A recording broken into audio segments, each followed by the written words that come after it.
Juru perkara dugaan korupsi izin usaha pertambangan di PT Andalas Bara Sejahtera tahun 2010 sampai 2014 ini, tim penyidik pidana khusus Pitsus Kejati Sumsel sudah memeriksa 44 saksi, 6 diantaranya sudah ditetapkan jadi tersangka.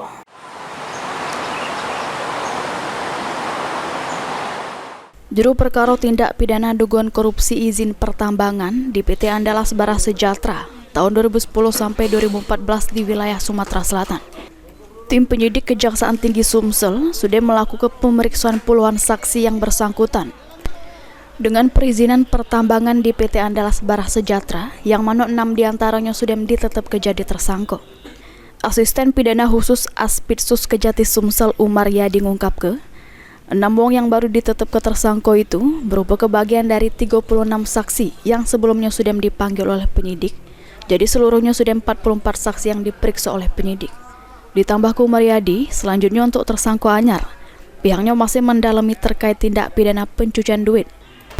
Juru perkara tindak pidana dugaan korupsi izin pertambangan di PT Andalas Bara Sejahtera ini.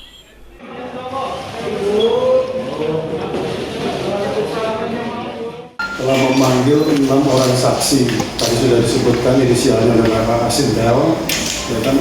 6 orang saksi ini merupakan bagian daripada 36 saksi sebelumnya yang telah dipanggil oleh penyidik. Jadi jumlah saksi yang telah diperiksa oleh penyidik 44 orang. Ya.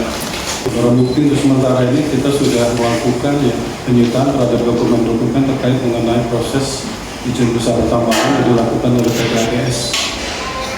Kemudian juga masih juga lokasi di lapangan untuk kita lakukan juga. Heru Wahyudi, PAL TV.